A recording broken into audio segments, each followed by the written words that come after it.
আসসালামু আলাইকুম।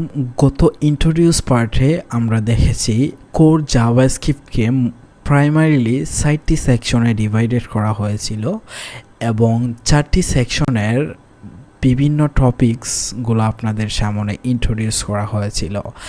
আজকে আমরা লেকচার 1-এ জানবো what is JavaScript and history of JavaScript. সবচেয়ে মজাদার বিষয় হচ্ছে জাভাস্ক্রিপ্টের ইন্টারেস্টিং একটি হিস্টোরি রয়েছে। হিস্টোরিতে যাওয়ার পূর্বে এখানে স্লাইডে আপনারা দেখতে পাচ্ছেন 3টা ডেফিনেশন রয়েছে হোয়াট ইজ জাভাস্ক্রিপ্টের। এই ডেফিনেশনটা আমি 3টা ডিফারেন্ট সোর্স থেকে কানেক্ট করেছি অ্যানালাইসিস করে।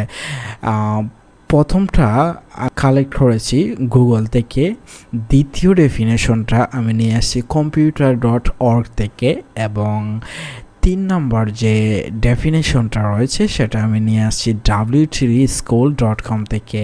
এটি আপনারা জানেন লার্নিং ওয়েবসাইট হিসেবে মোস্ট পপুলার একটি ওয়েবসাইট। তো এই ডেফিনেশনগুলো আপনারা নিজের মতো করে পড়ে নেবেন। যদি কোনো প্রবলেমস হয় তাহলে অবশ্যই কমেন্টে নক করবেন, আমি আরও বিস্তারিত জানিয়ে দেব। তো আজকে হোয়াট ইজ জাভাস্ক্রিপ্ট কি এবং জাভাস্ক্রিপ্টের বেসিক হিস্টোরিগুলো আমার অভিজ্ঞতার আলোকে আপনাদের সাথে তুলে ধরব। জাভাস্ক্রিপ্ট প্রাইমারিলি 1995-এ ব্রেন্ডন আইচ নামক একজন ভদ্রলোক ডেভেলপ করেন। আর ব্রেন্ডন আইচ এই ডেভেলপার নেটস্কেপ কমিউনিকেশন কর্পোরেশন একটা আমেরিকান টেকনোলজি কোম্পানির অধীনে তিনি জব করতেন। আর নেটস্কেপ কমিউনিকেশনে at the time it was most popular একটি ব্রাউজার ছিল যেটার নাম ছিল নেটস্কেপ নেভিগেটর। আর নেটস্কেপ নেভিগেটরের জন্যই মূলত জাভাস্ক্রিপ্টটা ডেভেলপ করা হয় উইথিন 10 days। মাত্র 10 দিনে এই জাভাস্ক্রিপ্টটা ডেভেলপ করা হয়। যখন জাভাস্ক্রিপ্টটা ডেভেলপ করা হয় এই ফার্স্ট ভার্সনের নাম দেওয়া হয়েছিল মকা। তখন জাভাস্ক্রিপ্ট নামে কোনো ল্যাঙ্গুয়েজ ছিল না, সবাই মকা নামে জানতো।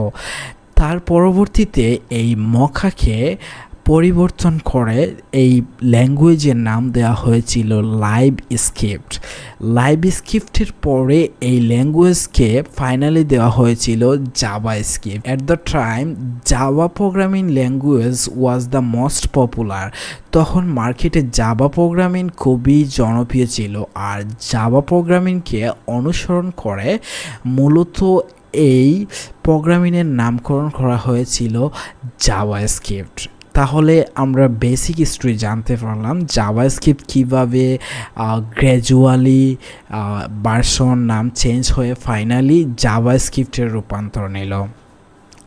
ফার্স্টের দিকে জাভাস্ক্রিপ্ট যখন নেটস্কেপ নেভিগেটর ব্রাউজারের জন্য তৈরি করা হয় তখন জাভাস্ক্রিপ্টটা হিউজ ইউটিলাইজেশন ছিল না।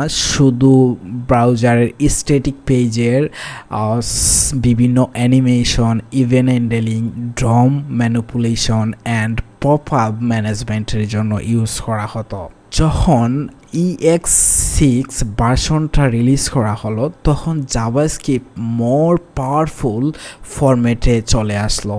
EX6 যখন পাবলিক করা হলো তখন জাভাস্ক্রিপ্টে নতুন পাওয়ারফুল কিছু বিল্ডিং মেথডস ফিচার ইনক্লুড করা হয়েছিল, যেমন ম্যাপ, অ্যারে, ইনক্লুড, ফিল্টার। এই ফিচারগুলো অ্যাড করা হয়েছিল। EX7-এ ফাংশনাল জাভাস্ক্রিপ্ট ইনক্লুড করা হয়েছিল। তার পরবর্তী ভার্সনে অবজেক্ট ওরিয়েন্টেড ফিচারগুলো ইনক্লুড করা হয়েছিল।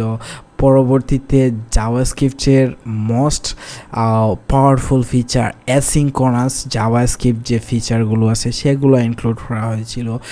And at the time currently JavaScript একটা ভার্সেটাইল প্রোগ্রামিং ল্যাঙ্গুয়েজে কনভার্ট হয়ে গেল। জাভাস্ক্রিপ্টের মাধ্যমে এখন শুধু ব্রাউজারের event handling, animation, pop up কন্ট্রোলের জন্য বা ড্রম ম্যানিপুলেশনের জন্য ইউজ করা হয় না, এখন জাভাস্ক্রিপ্ট সার্ভার রেন্ডারিংয়ের জন্য ইউজ করা হয়।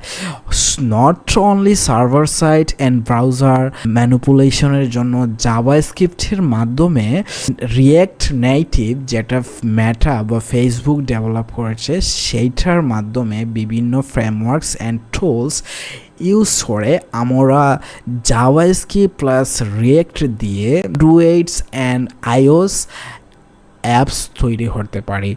তো আপনারা বুঝতে পারছেন জাভাস্ক্রিপ্ট আসলে এখন একটি ভার্সেটাইল প্রোগ্রামিং ল্যাঙ্গুয়েজে কনভার্ট হয়ে গেছে। জাভাস্ক্রিপ্ট এখন আর আগের সেই ছোট্ট জাভাস্ক্রিপ্ট নয়, সেটা এখন বিশাল একটা প্রোগ্রামিং ল্যাঙ্গুয়েজে ট্রান্সফর্ম হয়ে গেছে। তো আশা করি আপনারা বুঝতে পারছেন জাভাস্ক্রিপ্ট শেখার গুরুত্ব কত।